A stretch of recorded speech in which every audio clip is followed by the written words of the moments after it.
Entramos en los bosques, mares, ríos y desiertos. Exploramos la flora, fauna y funga de la mano de científicos, artistas, deportistas y amantes del mundo natural.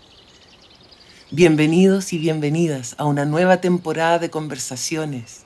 Bienvenidos y bienvenidas a la 6ª temporada de Inspirados por la Naturaleza, un podcast de Ladera Sur. Conducen Bárbara Tupper y Martín del Río. Este espacio es presentado por Patagonia.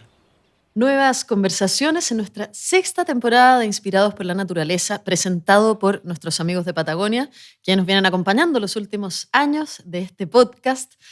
En estudio, como ya saben, un podcast que hoy día tiene video que se puede ver a través de YouTube. Y a mi derecha, mi querido compañero Martín del Río, que ha estado, ¿cierto?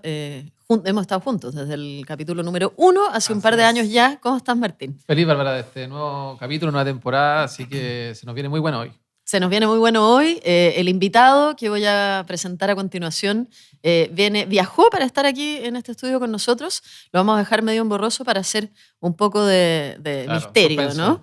Y paso a presentarlo con una breve biografía.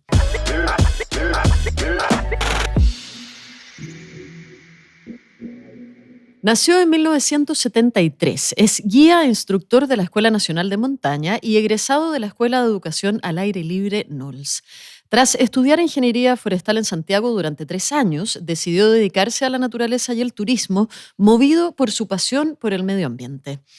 Es un reconocido activista por la protección de la naturaleza. Desde que llegó a Cochamó hace más de 20 años, ha trabajado en conservación, cofundando en 2009 la ONG Conservación Cochamó, y en ese entonces fue para frenar un proyecto hidroeléctrico y logrando además que fuera declarada reserva protegida. En el año 2013 cofundó la ONG Puelo Patagonia, y lidera además diversos proyectos, incluyendo el proyecto Rincón Bonito, incluyendo Conserva Puchehuín, que busca crear un corredor biológico de 1.6 millones de hectáreas entre la Patagonia chilena y Argentina. Hoy está con nosotros Rodrigo Condesa Venturelli. Rodrigo, muy bienvenido al Inspirados. Qué placer tenerte por aquí con nosotros. Muy bienvenido, amigo.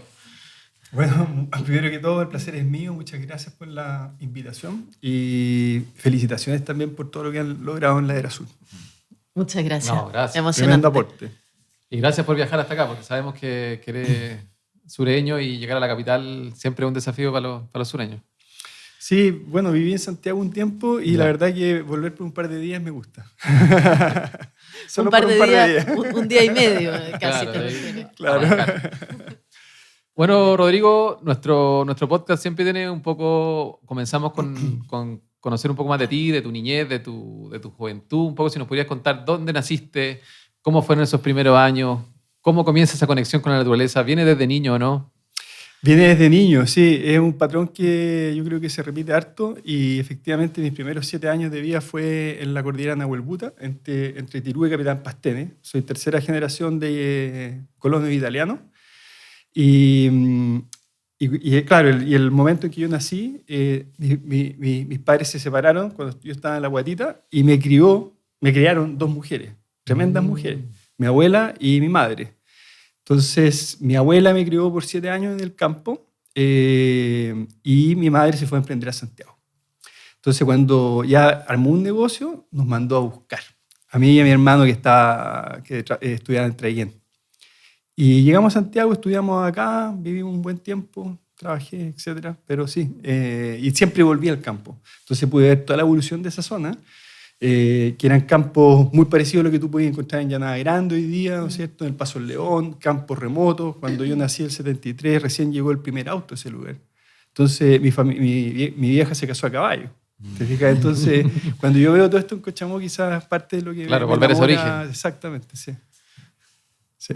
Y era esto, voy a interrumpir porque me encanta eso de la tercera generación familia italiana, además por los 2 lados, de padre y de madre. Sí. Esa vida con tu abuela de pequeño, ¿era una vida medio de cocinería italiana, como de la tradición de ese país en general? Sí, pues los italianos de Capitán Pastene, como ustedes bien saben, son más papistas que el Papa, como les digo yo, y conservaron, hablando de conservación, las tradiciones intactas. Entonces, claro, efectivamente, Cuando un italiano va a Capitán Pastene y come los prosciutos, es a la antigua usanza, como se hacía hace 150 años atrás, 100 años atrás, que fue cuando mi familia llegó.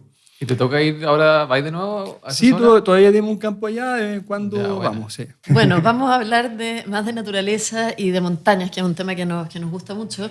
Y tú eres montañista y además instructor. ¿Cuáles elegirías o cuáles son las montañas favoritas tuyas de Chile? Y si pudieras contarnos además cuáles han sido las más duras que recuerdes. Hay varias favoritas. Siempre me gustaron nunca no me atraen las montañas como el Everest o las más altas, como el Aconcagua, por ejemplo, donde tú podías encontrarte un montón de gente. Siempre me han atraído las montañas más solitarias, las que te cuesta llegar, las que tienen diferentes desafíos. Y quizás una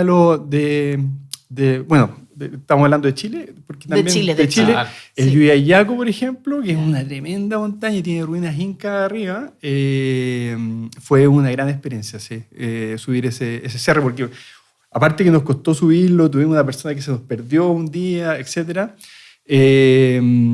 Llegamos arriba y nos encontramos con estas ruinas incas que no las esperábamos. Y eso fue el 2002. Y el 2000, la National Geographic había encontrado estas momias del Lluyayaco, que son las mejores conservadas del mundo. Entonces, uno escarbaba un poquito la tierra, protegiéndose del viento. Estábamos sentados, escarbé un poquito la tierra y apareció una cerámica con...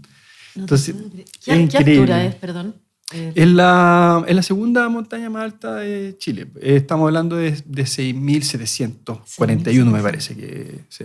Qué impresionante, estaba como con los arrieros ahí con el niño el plomo encontrando tesoros. Sí, exacto, tal cual. Y increíble. Muy O sea, bonito. finalmente es como una corriente, un montañismo que no es tanto deportivo, sino una cosa también con exploración, con eso es lo que te gusta a ti. Sí, también me gustan las exploraciones. Por ejemplo, hace algunos años atrás con José Claro y algunos amigos cruzamos desde el Hornopirén hasta el Valle Ventisquero. En 8 días por el monte, ninguno de nosotros lo había hecho antes y lo logramos. Entonces, también me gusta ese tipo de misiones difíciles, donde tú no sabes lo que te vas a encontrar y donde todo puede fracasar. Más bien las posibilidades son más altas de fracaso que de éxito.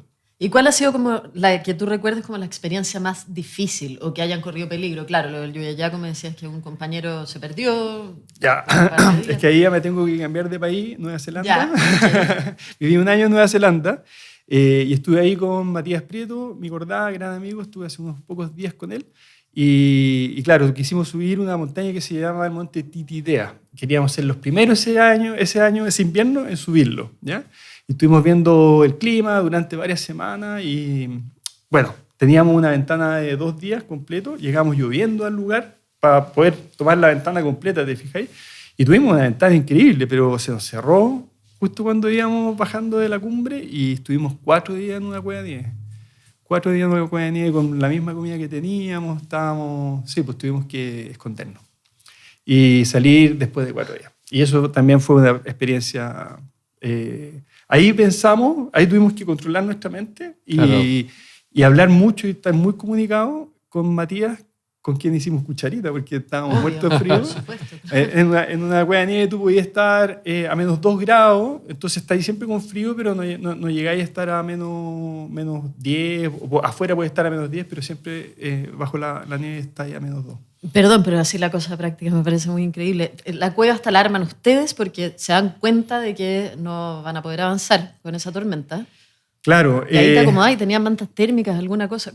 ¿Y cómo es el paso del tiempo también? Metido en una cueva ahí 4 días. Súper buena pregunta. Mira, hicimos esta montaña por el West Ridge, que vendría siendo el filo oeste. Claro.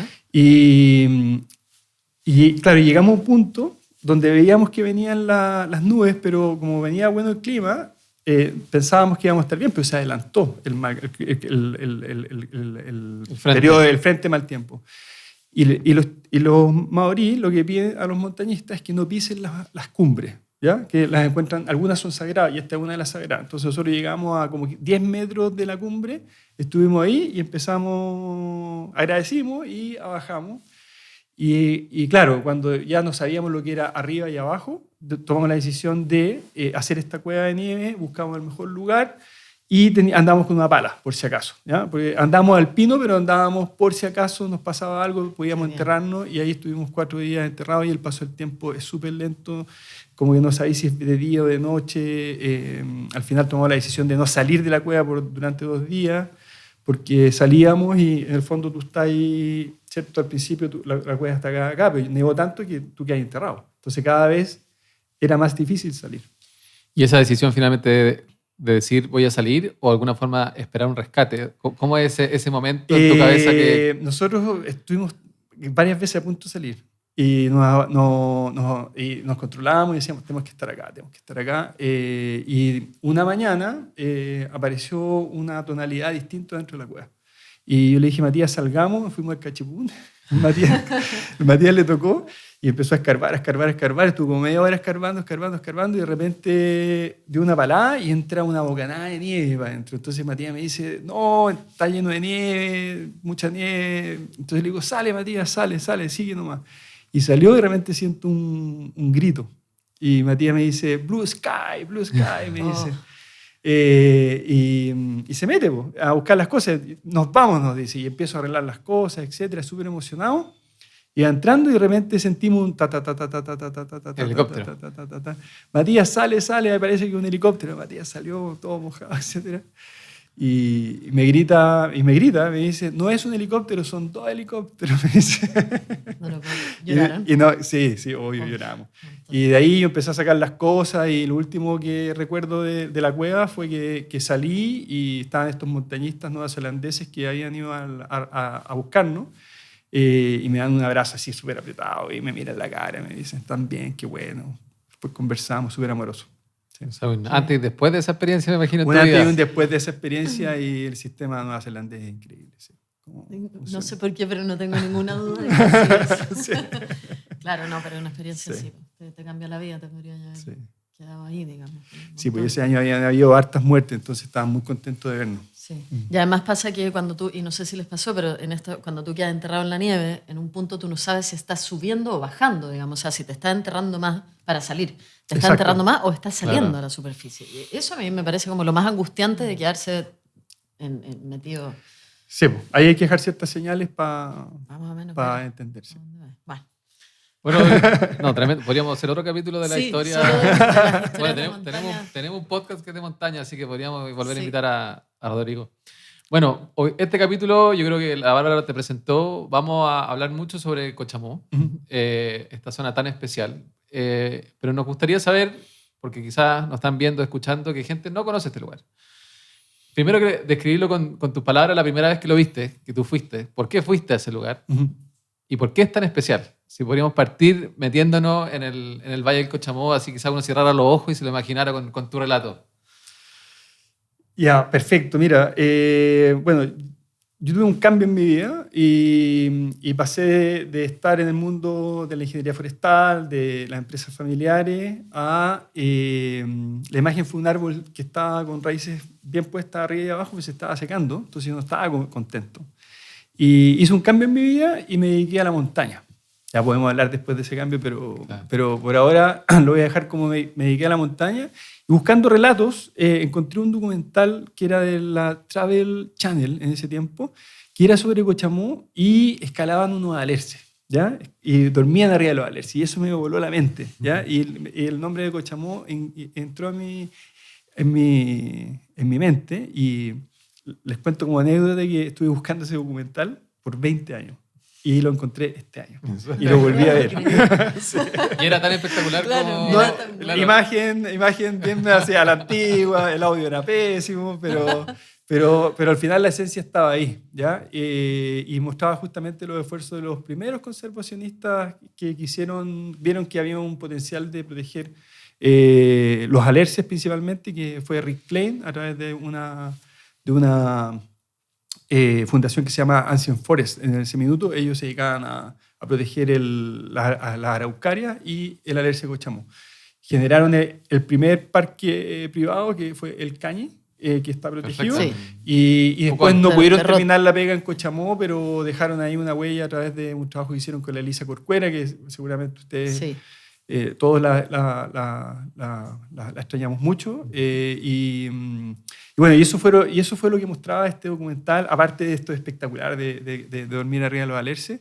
Y después, en una revista que en ese tiempo se llamaba Outdoors, encontré un artículo que decía que era muy difícil llegar a Cochamó, que el barro lo tenía ya hasta la cintura, entonces me llamó la atención y me gustó. Eso es lo que me Y que también eso quizás uno después lo ve que era como algo positivo porque hacía que la gente quizás no llegara hasta allá. Claro, bueno, sí, exactamente, yo creo que así es. Y bueno, y hubo un momento en mi vida en que quise elegir en qué lugar vivir. Entonces me fui a Torres del Paine, mucho viento, me fui a Aysén y me encantó Aysén, pero era lejos para llegar, la familia, etc. Siempre tenéis que tomar un avión, un barco. Pucón también lo vi, pero habían puras cosas por el día, entonces no me gustó tanto. Y San Pedro de Atacama, muy desierto. Entonces estaba buscando un lugar para establecerme, para hacer una empresa turística que se llama Miralejo. Y fui a Cochamó. Iba manejando y el primer letrero que vi, Arriero Valle de Cochamó, paré. Y estaba escrito con un cartón y una brasa, un carbón. ¿Ya? Cartón y carbón, decía Arriero Valle de Cochamó, paré y me encontré con Vitolo. Y fuimos a hacer un viaje por 9 días a caballo, él en su caballo y yo en el mío. Y nos llovió. Y de repente en Cochamó se abrió así. Y alcancé a ver el granito, se cerró de nuevo, siguió lloviendo. Volví a las 2 semanas después. Puro sol, volví a la 3ª semana y me compré un pedacito de tierra en el Cochamó. Y eso fue el ancla. Quedé enamorado, empecé a conocer gente, etc. Y de esa forma lo conocí. Y después empecé a hacer muchos viajes para allá también. Y si nos ponía un poco, sin profundizar tanto, pero ¿qué son esos murallones que tuviste?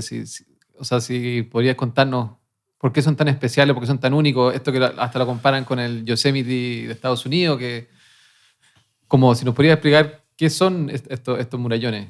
Sí, imagínate una selva. El primer artículo, de los primeros artículos que salió con respecto a la escalada fue en el Alpinist, y el título era The Granite Jungle, ¿eh? La selva de granito. Y esa combinación que también la describe Alex Honnold cuando escala en Cochamó, es lo que atrae a la mayoría. Y fuera de eso, el potencial de escalada. Piensa tú que hay 4 grandes paredes sobre 1000 metros. El Capitán tiene justo 1000 metros, un poquito menos. Y hay otras 2 más que tiene también el mismo porte del Capitán. Entonces son grandes paredes, muy atractivas. Los primeros apertureros hicieron una gran pega ahí. Y después, claro, uno tenía como todo este imaginario con respecto a la escalada, estos grandes apertureros, que entre ellos está Daniel Seliger también, que es un gran conservacionista también del valle. Todos esos relatos terminaron en que a los pocos años los escaladores dejaron y abrieron ciertos senderos a las cumbres del Valle Cochamó. Entonces, ya estar en una cumbre del Valle Cochamó ya no era un privilegio de los cóndores, la pizcacha y los escaladores, sino que cualquier persona podía ir. Y cuando empecé a recorrer esos valles y esas cumbres, ya que totalmente embriagado de amor, diría yo. Sí. Y ahí entonces, Rodrigo, a través de ese amor, digamos, es que viene la intención, ¿no?, de la conservación en sí misma. Y me imagino que de ahí también nace el activismo. ¿Cómo influye esa experiencia? Viviendo ahí, conociendo ese lugar, finalmente en ser un activista ambiental hoy día. Sí, pues mira, yo la verdad que no me lo explico hasta el día de hoy, porque lo que te puedo hacer una analogía, ¿no es cierto? Imagínate que tienes una persona que amas y está en problemas, y lo único que queda por hacer es tratar de dar todo lo que tenés para que esa persona prospere y esté bien, ¿eh? Y eso un poco, ese impulso que es un poco irracional. Yo no sé alguna vez si yo elegí estar en Cochamó o Cochamó Te eligió a ti. Claro, alguna vez me siento como una especie de instrumento. Súper contento en todo caso, pero sí, eso fue lo que pasó. Entonces hubieron muchas amenazas en el Valle de Cochamó que con el tiempo, ahora después de 20 años, me doy cuenta que no solamente yo, sino que todos los que hemos trabajado y hemos sido atraídos por el Valle, y cada vez son más, y ahí seguramente vamos a hablar de eso, hemos transformado amenazas en oportunidades. Entonces, cuando se formó Conservación Cochamó, que se generó la primera reserva de agua del sur de Chile, fue porque habían 7 centrales hidroeléctricas que se querían hacer en el Valle de Cochamó.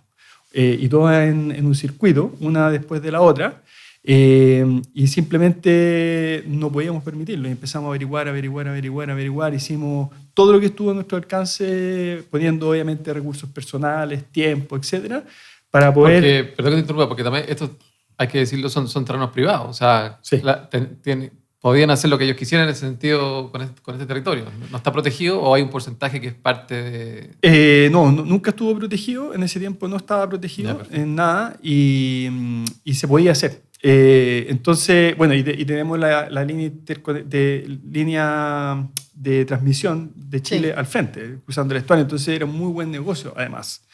Bueno, pero finalmente dimos la batalla y encontramos un pedacito de la ley, que es el artículo 147 bis del Código de Agua de ese tiempo, que hablaba de que podías generar una reserva de agua por interés nacional. Y comenzamos un trabajo con la DGA, les encantó la idea, ellos estaban porque la DGA siempre ha sido muy de entregar agua, y era las primeras veces que estaban pensando en proteger agua como pasa en otros países.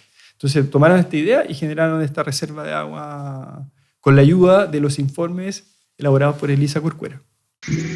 Este espacio es presentado por Patagonia. ¿Cómo fue la relación con las comunidades en el comienzo? Mira, sí, ahí en el comienzo fue súper buena, porque estábamos todos con este dragón que eran las hidroeléctricas y nadie las quería. Y obviamente nos unimos todos y le dimos esta batalla que finalmente terminó en esta reserva de agua y con el río protegido. Entonces nos sacamos ese enemigo de encima, ¿no es cierto? Y en su minuto teníamos que tomar la decisión de mostrar la belleza de Cochamó, ¿cierto? O aceptar las hidroeléctricas por alguna. Sabíamos que mostrar la belleza de Cochamó podía generar problemas, que es el turismo masivo en el fondo. Y así fue como salieron las primeras artículos sobre la escalada. Entonces vinieron escaladores importantes, generaron artículos y eso atrajo mucha gente, pero además empezaron las redes sociales en ese tiempo. Entonces se empezó a esparcir la palabra rápidamente y pasamos de 3.000 a 7.000, a 9.000, a 15.000 personas y ahí ya fue tremendo. Entonces, con respecto a tu pregunta a la comunidad, todos estuvimos de acuerdo en proteger el valle de las hidroeléctricas. Hay un terreno fiscal que identificamos en ese tiempo, que hoy día es lo que es el Santuario de la Naturaleza, y en ese minuto quisimos protegerlo y nos equivocamos porque quisimos protegerlo sin la consulta a las comunidades, a las personas locales que vivían en el lugar ahí con los locales. Pensábamos que la estábamos haciendo estupendo. Te fijáis, oye, vamos a conservar esto lo podríamos anexar al Vicente Pérez Rosales, decíamos nosotros, y se generó esta idea de generar un área protegida en el lugar, ¿ya?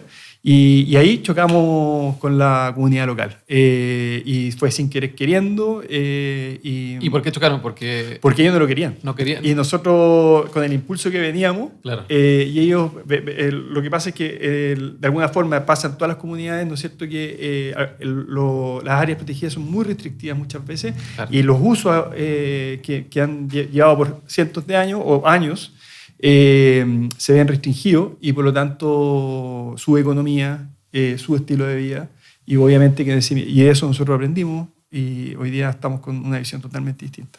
¿Cómo en ese proceso también viven el tema del turismo, en el sentido que se empieza a ver a Cochamó como un destino que todos quieren ir?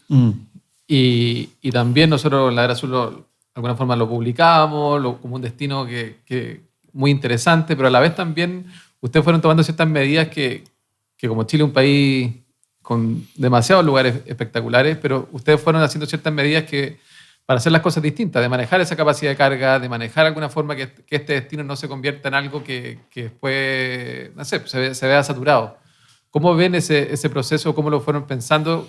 Un poco también con el trabajo de las comunidades, que son los actores locales. No, por supuesto, sí. Bueno, ahí ese es el segundo capítulo de la historia con la comunidad más local, ¿no es cierto? Que es que cuando llegamos 15.000 personas en el valle, ¿ya? Todos llorábamos, o sea, locales, nacido y criado y venido y quedado. Todos llorábamos. ¿Qué hicimos? ¿Cómo podemos permitir esto? Porque estaba lleno de basura, estaba lleno de papeles con caca por todos lados.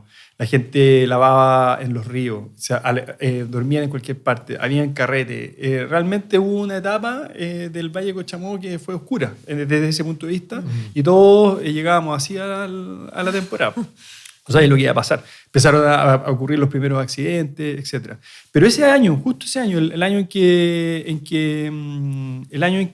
llegamos a 15.000 personas, nos reunimos con la comunidad local nuevamente, nos vimos las caras todos y dijimos, esto hay que hacer algo. Y la acción concreta fue crear otra ONG, que también soy cofundador, que es la Organización del Valle Cochamó, que es una organización del lugar, con personas del lugar, y algunos que obviamente que como yo, que somos enamorados y que simplemente cooperamos ahí con ideas, y lo que hicimos fue generar una capacidad de carga en base a la capacidad de acogida.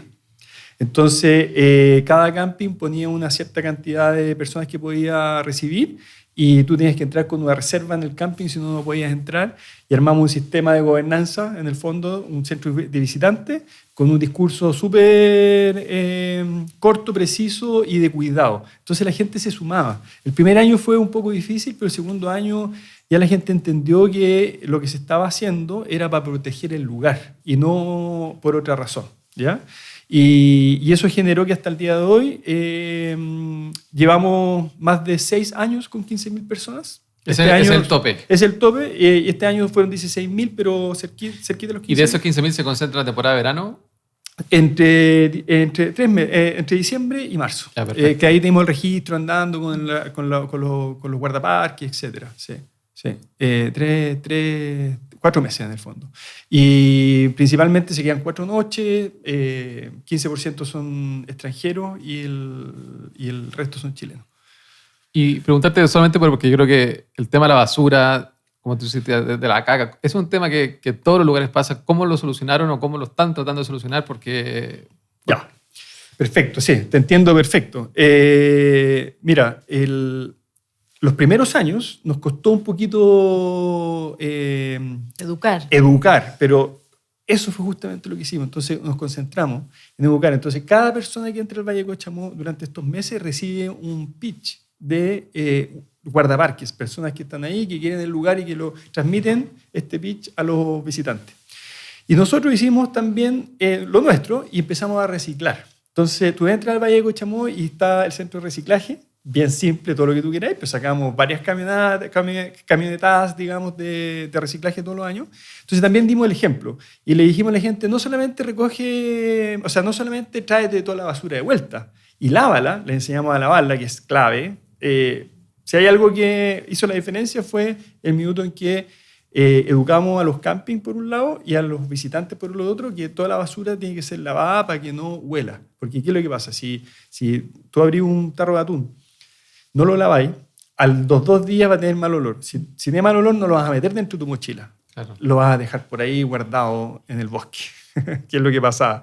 Y eso hizo todo un cambio, ¿ya? Y le dijimos a la gente, no solamente trae tu basura, sino que recoge la basura del que se le cayó por casualidad, ¿ya? Y eso empezó a funcionar y también, por otro lado, la comunidad local, los arrieros, adoptaron todo esto y se dieron cuenta de que entre más limpio, más personas venían, mejor se pasaba, etc. Y la experiencia del visitante era mucho mejor. Y hoy día tú a mí me sorprende, digamos, que uno recorre estos 13 kilómetros para llegar a la Junta y ve muy poquita basura, microbasura te podría decir yo. Qué ganas de traspasar eso a las montañas, que es el temazo con el que uno se encuentra, digamos. Las montañas en Chile y en el mundo, se puede saber todo el caso del Everest todos los años, digamos, etc. Exactamente. Qué ganas de traspasar esas ideas o tener unos guardaparques en cada una de las montañas. Sí, yo creo que la educación es la clave. Y en eso estamos. Rodrigo, ¿cuán importantes son las iniciativas privadas en el tema de la conservación y cómo evaluarías el rol del Estado aquí? En el caso chileno sobre todo, ¿no? Y una pregunta que va ligada tiene que ver con cómo conservar. Hay personas que plantean que conservar es intocar los lugares y otras que les parece que tiene que haber un mix, ¿no? Eso. Perfecto. Mira, la conservación privada en Chile tiene, en el mundo diría yo, tiene un rol fundamental. Porque el Estado puede, si bien es cierto, los Estados han logrado generar muchas áreas protegidas como parques nacionales, reservas. Para qué hablar de Estados Unidos, que tuvo la mejor idea, la mejor idea de Estados Unidos son los parques nacionales y desde ahí muchos países, todos los países tienen sus parques, casi todos los presidentes inauguran un nuevo parque. Parte como de su mandato tienen que claro, elegir uno. Inaugurar un nuevo parque, claro, que ojalá que sea una tradición que nunca se rompa y obviamente que el Estado tiene mucho que decir. Sin embargo, el Estado no es capaz de proteger todo, porque no tiene la capacidad financiera, porque no tiene la capacidad de gestión, porque no tiene el financiamiento. Por ejemplo, en Chile, el financiamiento de los parques es malo, no es bueno. No podemos decir que tenemos un financiamiento adecuado para la protección efectiva de los parques. Entonces, desde ese punto de vista, nosotros no esperamos mucho del Estado en términos presupuestarios, en nada. Creemos que lo que estamos haciendo ahora, ¿no es cierto?, que es la conservación privada, hoy día hay herramientas que te permiten o donarle al Estado o generar áreas privadas que tienen conservación perpetua y para siempre. Entonces, hoy día estamos en un buen pie para la conservación privada. A través como del derecho real y todo de conservación. Pero... No solamente el derecho real, sino que también está la nueva ley SBAP, que está en el proceso del reglamento y que permite, por ejemplo, generar un parque nacional privado, que tiene la misma restricciones, por así decirlo, o categoría de conservación de un parque nacional del Estado.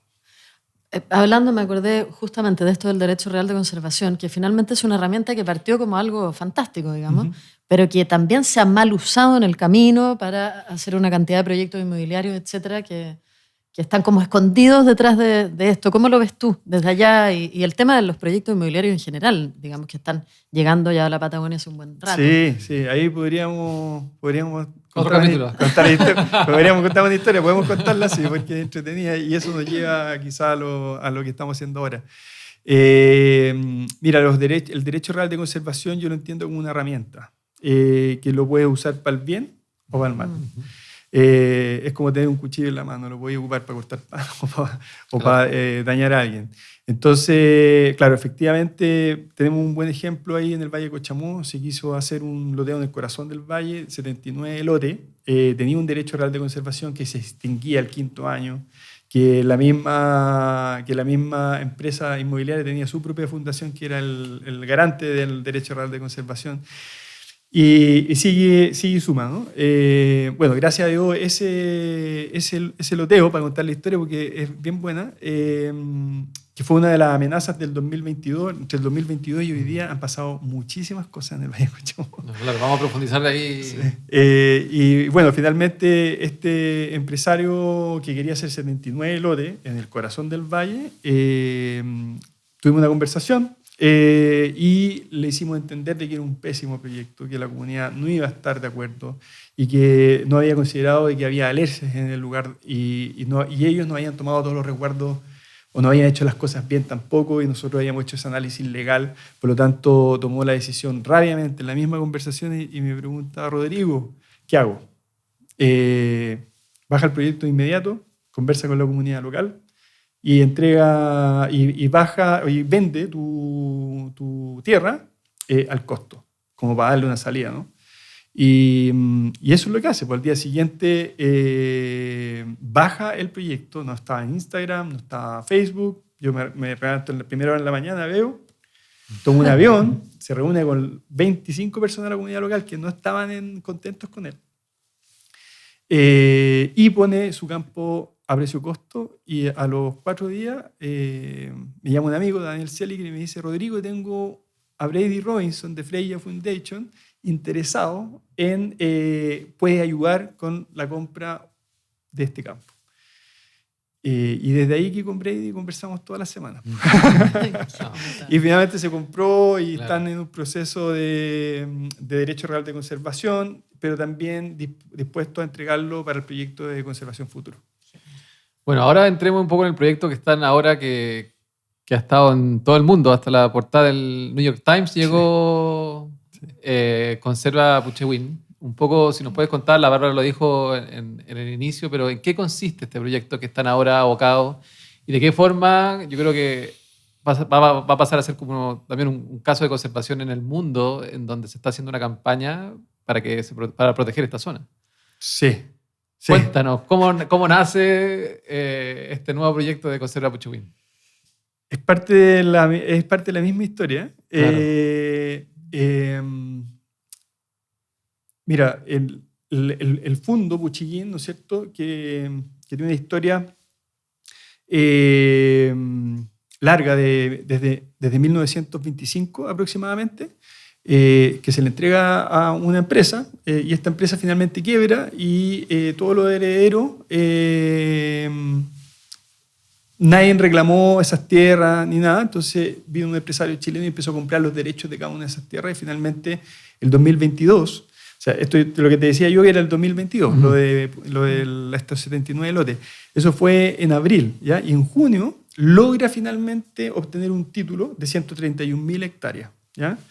Y desde ese minuto nosotros veníamos obviamente que siguiendo todo el proceso de cómo iban adquiriendo estos derechos hereditarios hasta que generan este paño y el Estado chileno reconoce el título y tiene un título a nombre de un empresario chileno, son 131.000 hectáreas que equivalen a 1/3 de la comuna de Cochamó. Eso fue en junio del 2022. En octubre del 2022, ese mismo año se pasaron muchas cosas. Brady nuevamente invita a Heath Nero de Wyss Foundation a hacer un viaje a Cochamó, pero como invitado.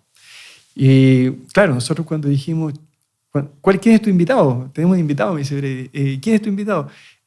Trabaja en la Fundación Wyss. Y nosotros siempre teníamos en la mente que si hay alguien en el mundo que nos podía ayudar, eran ellos, ¿cachai?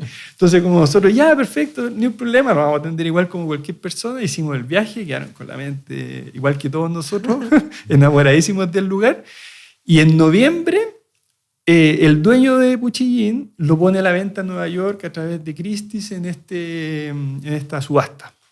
Y empieza a salir la noticia por todos lados, y nos empiezan a llamar por todos lados, tenemos que comprarlo, tenemos que comprarlo, tenemos que comprarlo. Y nada, pues empezamos la primera negociación en diciembre de ese año. Primera oferta, la cual fue totalmente rechazada.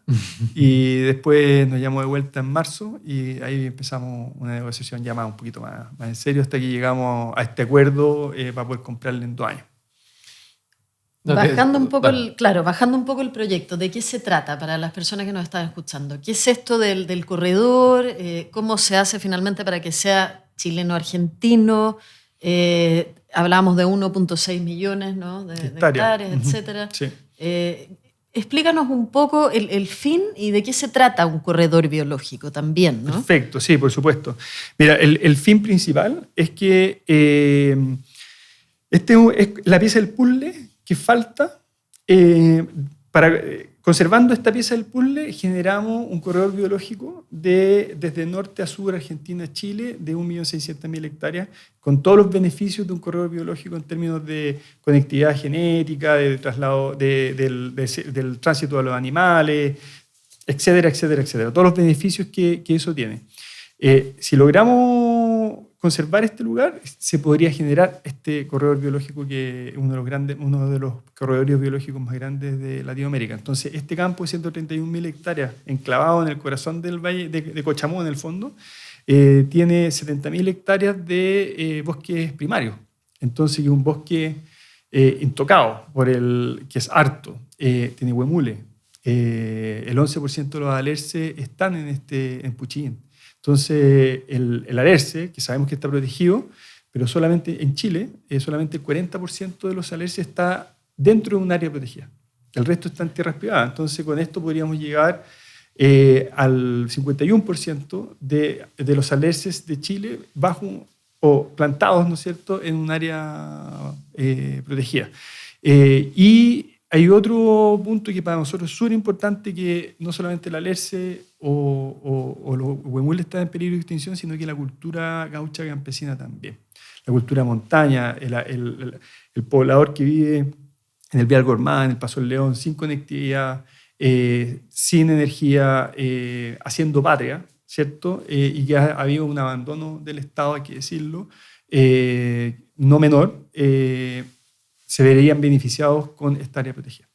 Y hemos visto que se han sumado como grandes actores. O sea, puede estar TNC, Vuelo Patagonia. Como ¿qué rol también han jugado estos actores internacionales en una campaña como esta?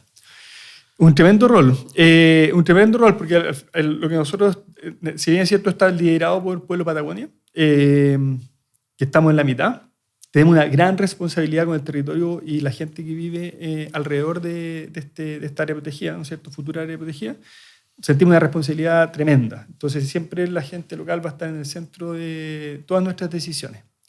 Pero por otro lado se suma Freya, se suma WIS. WIS dice, ok, yo lo ayudo, yo puedo ayudar, pero siempre y cuando se sume The Nature Conservancy, que es TNC, como un soporte con toda la experiencia que ellos tienen, etcétera, etcétera. Entonces se suman también. Y después, entre todos, atraemos a Patagonia. Claro, la red de escaladores también. Claro, exacto. Y la verdad que es de los mejores partners que podríamos tener son estas 4 organizaciones que además con quienes estamos trabajando son muy buenas personas y tenemos un súper buen equipo. Entonces estamos súper alineados y esto potencia obviamente porque con todo el conocimiento que ellos tienen es posible hacer este proyecto. Y con el conocimiento del territorio local, entonces se hace una buena combinación donde lo importante, como te digo, es la conservación perpetua para siempre de este lugar y también la comunidad local, y eso lo queremos asegurar ambos dos con zonas que sean estrictas de conservación, pero con zonas que tengan más flexibilidades, como hoy día es un santuario, el día de mañana una zona de múltiple uso, donde sí se permita y podamos asegurar para siempre el uso de los locales de ciertas áreas de Puchiquín que hoy día son ocupadas por ganado, por ejemplo, o agricultura, o turismo, etc. Entonces, garantizar los usos actuales para nosotros es súper importante y ahí vamos a hacer un mosaico. Es la propuesta, pero esto va a ser un proceso de 3 años de conversaciones con, por un lado, la comunidad local, con el Estado también por el otro, y vamos a llegar a alguna fórmula una vez que compremos.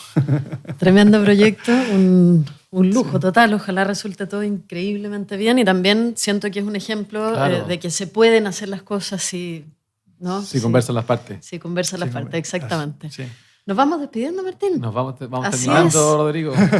Directito desde Cochamoa, la capital del reino. Rodrigo Condés Aventurelli estuvo con nosotros en Inspirados por la Naturaleza. Muchas gracias a todos nuestros oyentes, fieles y queridos. Rodrigo, puros éxitos para ti. Muchas gracias por la invitación nuevamente y que el éxito sea de todos, porque Cochamoa es de todos nosotros, del mundo. Así es. Maravilloso. Muchas gracias, Rodrigo, y bueno, nos estamos viendo en un próximo capítulo. Ya nos vemos. Gracias. Chao. Chao.